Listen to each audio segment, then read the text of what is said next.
불박차 좌회전할 건데요. 비보호 좌회전하러 가다가 어떤 일이 있었을까요? 자, 여기 말고 여기서 이제 비보호 좌회전할 거예요. 아, 다음에서 째깍째깍 황색불 바뀌고 오, 오토바이 빠르네요. 어린이 보호구역인데 불박차 이때 언제 황색으로 바뀌나요? 황색으로 바뀌는 순간 이때 정선까지 한 3-4m 될까요? 근데 오토바이는 오면서 오토바이는 신호위반. 네. 이 사고 비보 좌회전 진행 중에 맞은편에서 직진하던 오토바이와 사고 났습니다. 쌍방 신호위반입니다. 제가 잘못했습니다. 다만 신호위반 문제와 더불어 상대차 오토바이가 빨리 왔어요. 이것이 과실에 영향을 줄 수 있을까요? 제가 보는 신호등과 오토바이 신호등 모두 다 동시에 황색불로 둘 다 신호위반으로 처벌받을 수 있다고 경찰관이 얘기합니다. 너는 왜 직진 신호, 녹색 신호에 좌회전해야 되는데 왜 황색불에 좌회전했어? 신호위반이야. 오토바이도 멈출 수 있어야 되는데 왜 멈추냐? 그냥 달려다 사고 났어. 둘 다 신호위반이야. 불박 영상으로 확인 가능하지만 저는 제한속도 30km를 준수한 상태였고요. 황색불로 바뀌는 당시 이미 정선 넘었다고 판단됐습니다. 내 눈에는 정선이 안 보이고 좀 앞쪽이 보이는 거죠. 저도 신호위반인가요? 상대 오토바이는 빨랐습니다. 속도가 빨랐습니다. 과실은 제가 클 거라 생각합니다. 어떻게 과실이 몇 대 몇일까요? 불박차는 정선에서 3-4m 전에 황색불로 들어온 듯합니다. 불박차 황색불에 급제동했으면 정선 지나 횡단보도 중간에 멈췄을 것 같네요. 경찰은 저럴 때 불박차도 신호위반이라고 합니다. 하지만 법원에 가면 딜레마존에 해당돼서 거기서 끽 하는 얘기냐, 끽 멈추면은 그러면 저 횡단보도 끝에 또는 저 교차로 중간에 멈추면 오히려 다음 보행자들이나 다른 차에 교통에 방해되지 않느냐. 그럼 빨리 나갔어야지. 그러면서 법원에 가면 신호위반 아니라고 볼 것 같습니다.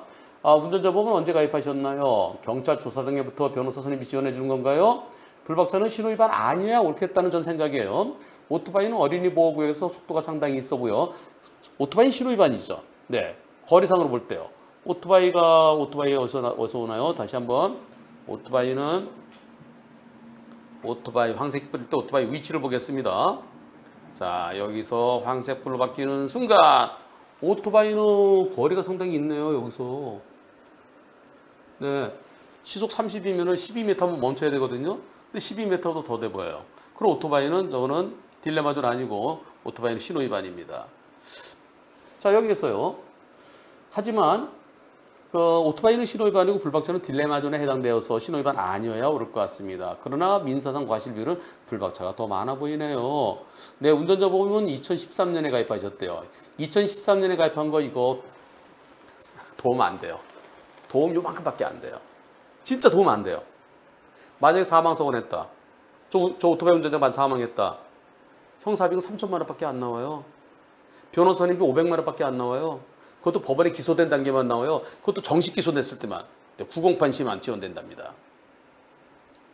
형사비금 부상사고일 때 요즘은 6주 미만도 형사비금 나오죠. 6주 미만일 때 1,000만 원짜리도 있고 4주 5주일 때 1,000만 원 또는 1,300만 원까지 나와요. 그리고 2주 3주는 500만 원까지 나오는 걸로 알고 있습니다. 근데 옛날 거는 하나도 안 나와요. 민사상 과실이 제가 더 큰 게 맞고 상대방의 피해 보상으로 최선을 다할 생각입니다. 저는 제가 80내 90 정도 잘못이라고 생각합니다. 별도로 오토바이 운전자랑 형사비를 해야 될까요? 제가 기소유예 처분을 받을 수 있을까요?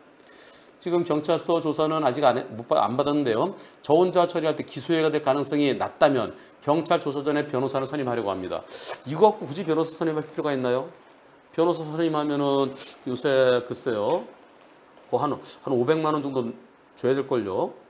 지금 저 오토바이 운전자 한 2주나 뭐 나왔을 것 같아요. 지금 14급이라고 그러는 거 보니 2주 정도 된 것 같아요. 그러면 500만 원까지 나와요. 형사비는 형사비대로 하고 그리고 무죄 주장을 해야 되죠.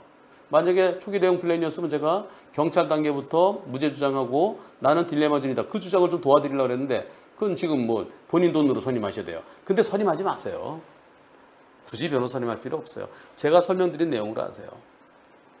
거기서 황색불로 바뀌었을 때 내 눈에는 이미 내가 저 앞쪽을 보니까 정선 넘은 걸로 생각했다. 그래서 내가 신속히 빠져나가야 돼 생각했다.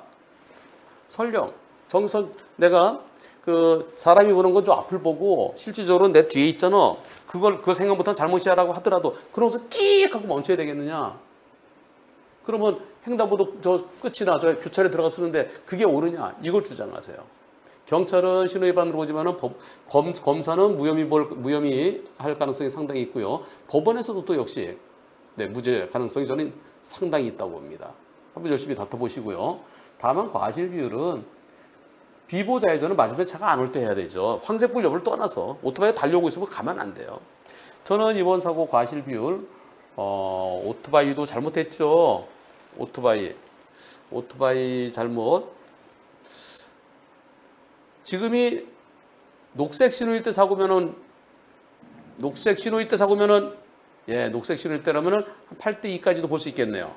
오토바이도 보이잖아요. 그죠? 예. 녹색 신호였다 그러면 지금 오토바이 속도 때문에 그렇습니다. 제가. 네, 100대빵을 안 보는 이유는 오토바이 속도 때문에 8대 2까지도 볼 수도 있겠다 싶은데 오토바이가 상당히 속도가 있어 보여요. 어린이 보호에서 30을 지켰었는데 왜 안 지켰느냐?